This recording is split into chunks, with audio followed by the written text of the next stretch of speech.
Well, welcome to day one of your 21-day challenge quest. I'd like to start by taking a look at what it is you are questing for. See, my presumption is that in your life, you're looking for, yearning for, wishing for the highest and grandest experience of yourself that it's possible for you to attain. And by that, I don't mean that you find the perfect partner or get the ideal job, live in the nicest place or have the highest income, enjoy the best health, or wind up at the end of the game with the most toys. What I'm talking about is the highest and grandest expression of yourself that it's possible to attain. I'm talking about something internal, not something external. I'm talking about what's in here, not what's out there. I'm talking about the metaphysical and spiritual, not the physical and material reality. Physical realities are important, of course, but it's metaphysical realities that can play a huge role in creating physical realities. It's spiritual realities that can play a huge role in producing material realities. See, there's a direct connection between the two, and many people don't know this. Others do know it, but they do not pay attention to it. So the object of today's guidance is to make sure that you both know it and pay attention to it. So here's what this program invites you to know. There is a God. We'll start your quest off at the top with the first item of information you'll need to know in order to proceed. Here it is in 2 words. God exists. Conversations with God invites us to consider that God is not a male being with a body and a judgmental personality living in some kingdom somewhere high in the sky. Most of you, I'm sure, have already given up that notion as childish and limited, yet you may not have decided what then God is. This program is based on the idea that what we call God might best be described as a 3-part essential essence that is at one and the same time the source, the substance, and the expression of everything in existence. It is the first force, the prime source, and the natural course of all matter and energy everywhere. It is what could be called the only ingredient in the totality of the cosmos, seen and unseen, physical and non-physical, material and spiritual. In my way of putting it, God is the all in all, the Alpha and the Omega, the beginning and the end, the up and the down of it, the left and the right of it, the here and the there of it, the before and the after of it, the now and the then of it, the big and the small of it, the fast and the slow of it, the dark and the light of it, the male and the female of it, the cause and the effect of it. We're talking here about a complete circle that encompasses the physical, the non-physical, and the metaphysical. Because it is a circle, divinity has no beginning and no end. Conversations with God tells us that all things are one thing. There's only one thing, and all things are part of the one thing there is. In my understanding, God is a process, not a super being or a singular entity having characteristics and proclivities mirroring human qualities, but a process. A process we call life, with a product that we call love, an expression that we call creativity, and a quality that we call freedom. This is my understanding of divinity. Divinity is both the source and the expression of unconditional love. God is a shapeshifter, taking different shapes at different times.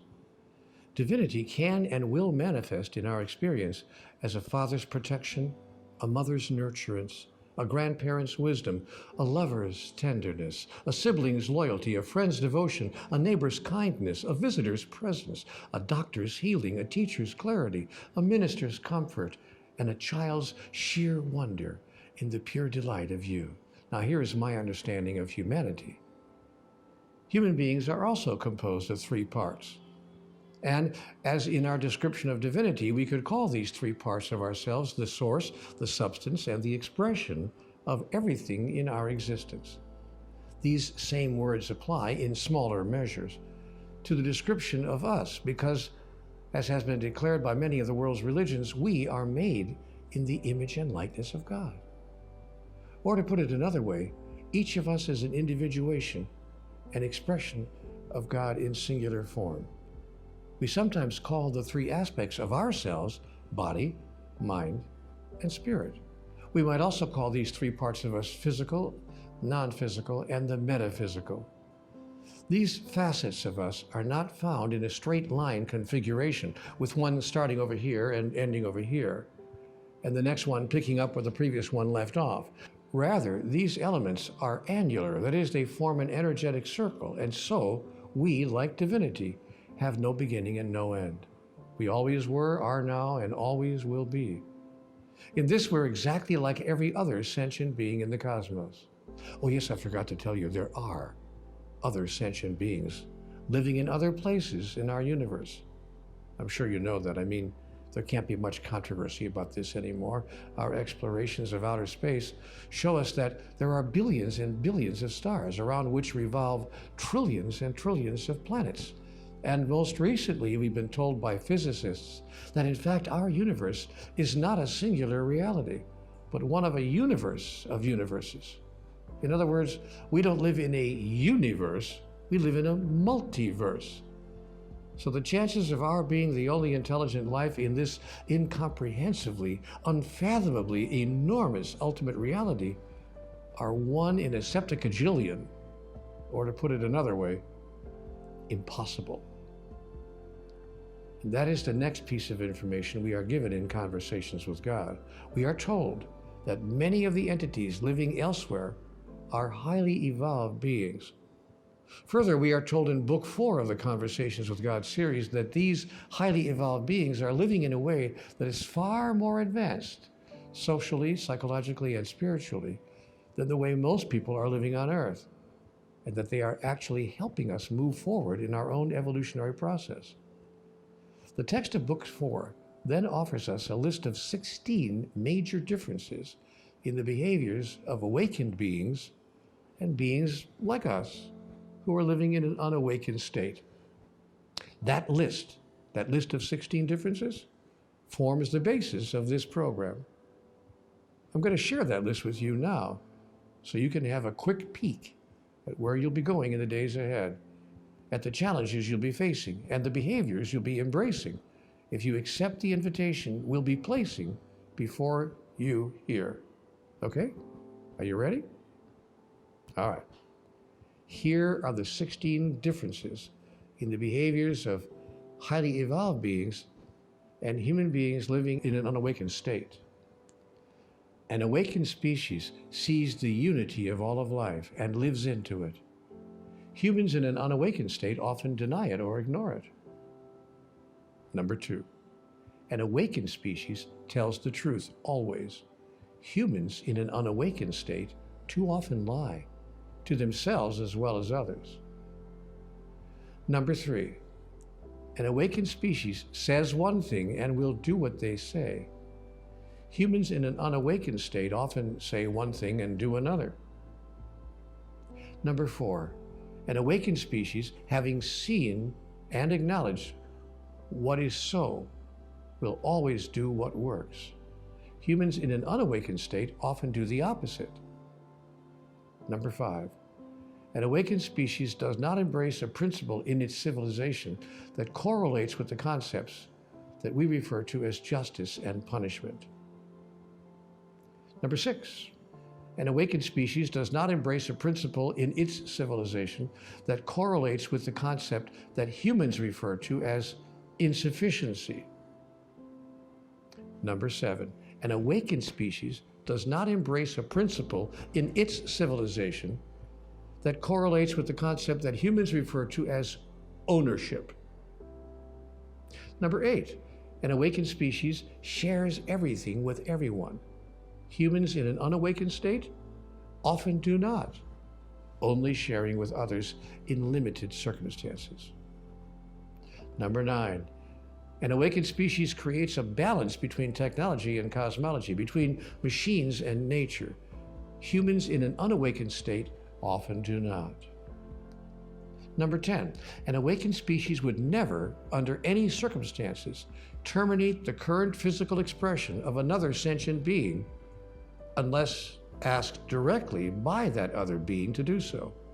Humans in an unawakened state often kill other humans without that other human requesting them to.